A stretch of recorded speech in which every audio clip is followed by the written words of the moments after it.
The sun was a merciless bronze disk, hammering the life from the red earth of Umwofia village. This was not the gentle life-giving sun of planting season.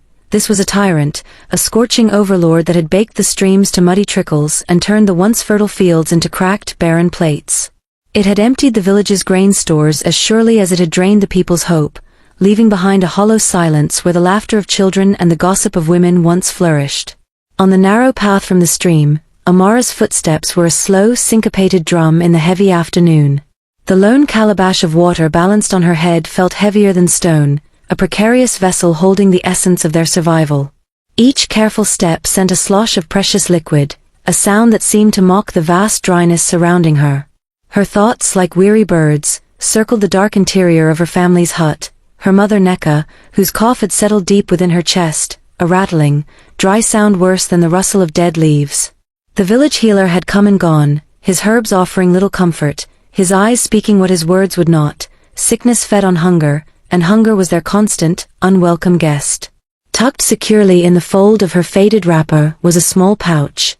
Inside, the last handful of gari, coarse cassava flakes, felt like a secret treasure. It was a meager supper, to be mixed with a little water into a bland, filling paste. It was all that stood between her mother and complete emptiness. Amara's own stomach clenched, a familiar hollow ache, but she ignored it. A daughter's duty was a chain stronger than iron, and her love for Neka was the forge that had made it. As she neared the village crossroads, the ancient Iroko tree rose like a gnarled monument. Its massive twisting roots erupted from the earth, creating a fortress of shade, a rare and precious commodity. It was a place of meetings and partings, of secrets whispered and judgments passed. Today, it held a single, silent occupant.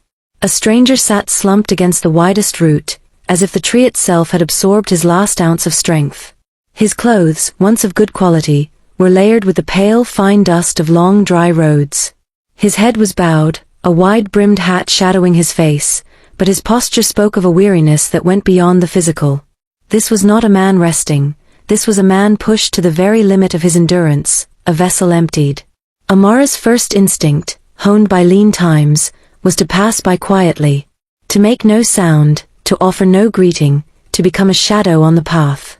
In times of scarcity, every glance could become a plea, every acknowledgement a debt. The handful of gari in her pouch seemed to burn against her skin, a selfish, protective fire. She tightened her grip on the calabash and took a softer step. But then, as if sensing her presence, he stirred. His head lifted slowly, and he pushed back the brim of his hat. His eyes met hers. They were not the eyes of a beggar.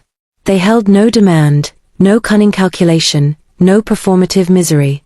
Instead, they held a quiet, profound resignation, the look of a man who had asked nothing of the world for so long that he expected nothing in return. The dust on his cheeks was traced with faint lines, the ghosts of sweat long dried. In that deep, weary gaze, Amara did not see a stranger. She saw the reflection of her own silent struggles, the weight of carrying on when the path ahead seemed to lead only to more dust. It was that silent surrender that halted her steps. Her heart, a battlefield of caution and compassion, warred violently with her stark reality. The voice of scarcity screamed its logic. What is one man against your mother? Your duty is within your walls. Keep walking. But an older, deeper voice, one her mother had sung into her as a child, whispered of hospitality, of ibia obia, the sacredness of the guest. To let a traveler perish at the crossroads under the Iroko tree was an abomination, a curse upon the land and upon one's own spirit. Without a word, as if moving in a dream, Amara lowered the heavy calabash from her head. The cool clay base kissed the hot earth with a soft thud. The man watched her, his expression unchanged, yet a faint light of awareness, like the first star in a twilight sky, flickered in the depths of his exhaustion. She stood there for a breathless moment, the tyrant sun beating on her back, caught between the empty road behind her and the impossible choice before her. The calabash of water and the pouch of gari were no longer just sustenance.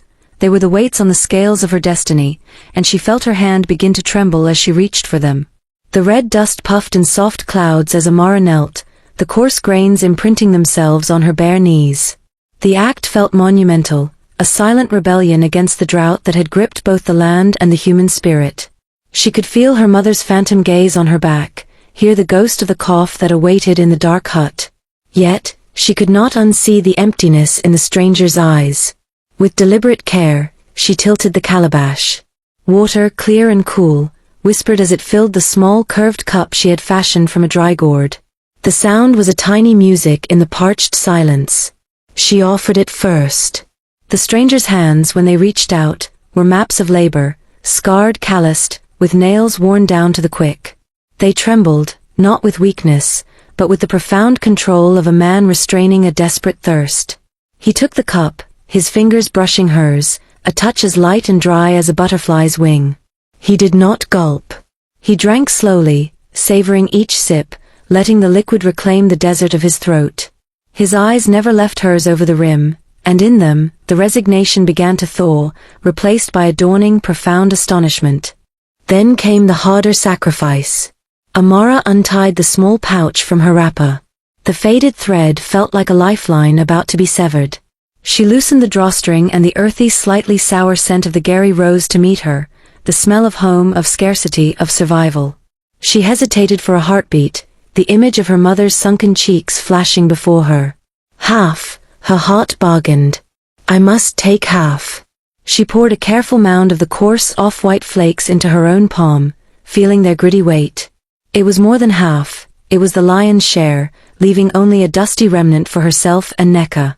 She added a few drops of precious water from the calabash directly onto her palm, using the fingers of her other hand to mix it with a practiced, circular motion.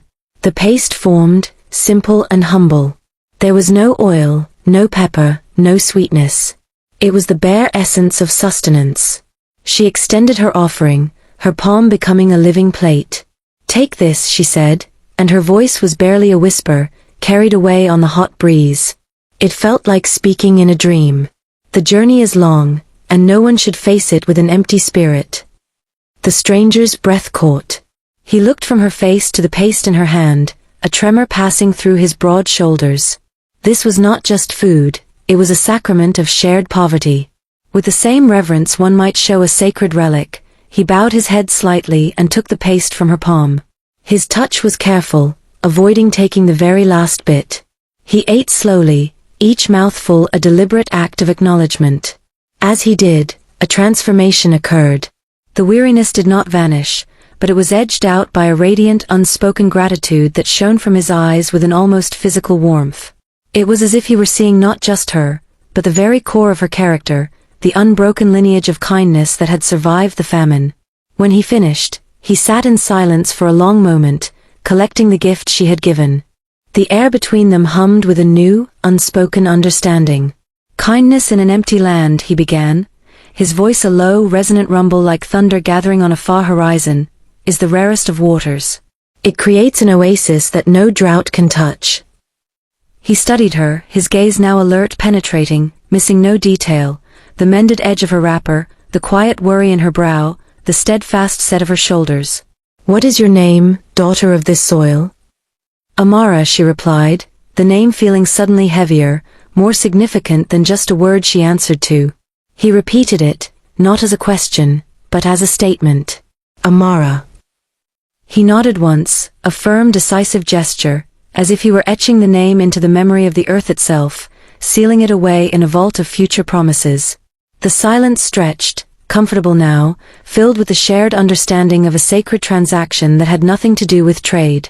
Strength seemed to return to him not from the food, but from the act itself.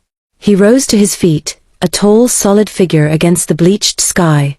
He adjusted his dusty cloak and gave her one final, lingering look. It was a look that held a universe of unsaid words, a promise, a blessing, a farewell. Without another sound, he turned and continued down the sun-bleached path, his silhouette gradually dissolving into the shimmering heat haze. Amara watched him until he vanished. She looked down at the empty pouch in her hand, its flatness a stark verdict.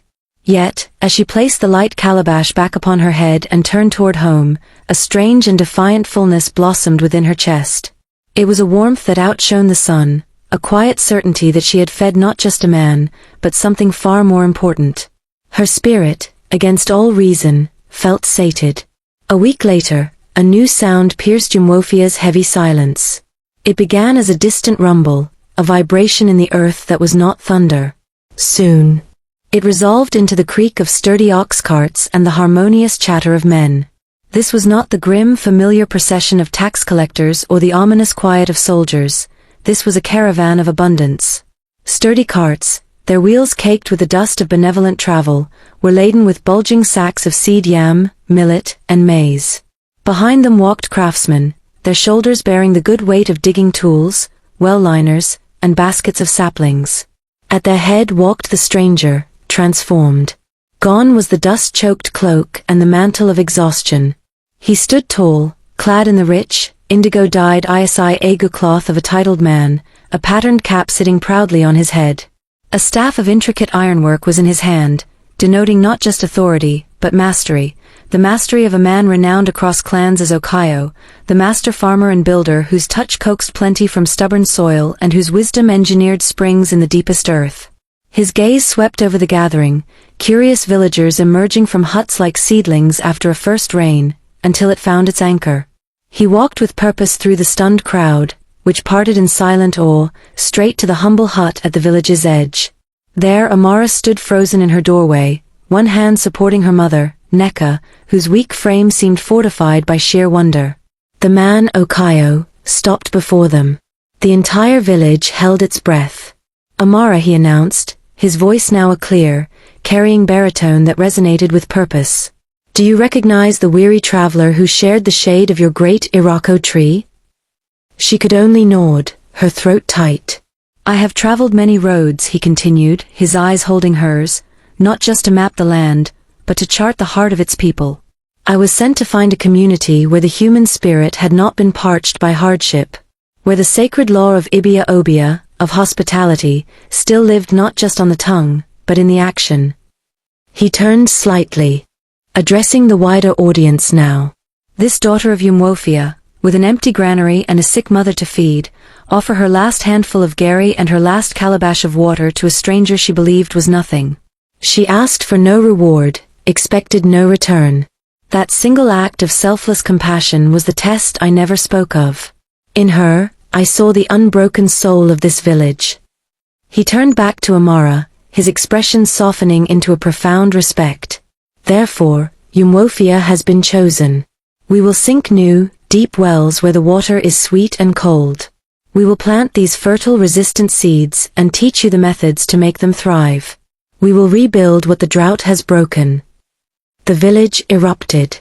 A wave of joyous disbelief broke into ululations, shouts of thanksgiving, and tears that cleansed dust from weathered cheeks. But amidst the celebration, Okayo's attention returned to Amara.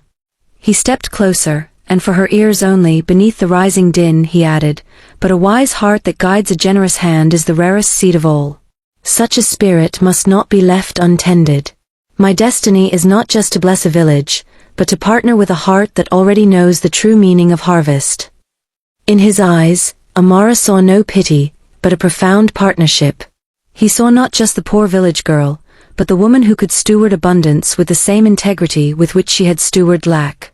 And looking from his face to the carts of seed, to her mother's radiant smile, and finally to her own hands, the very hands that had mixed the gari, Amara, at last, saw the miraculous, boundless yield of a single, faith-filled handful. And don't forget to like, comments, and subscribe to Folksdale by T Vibes.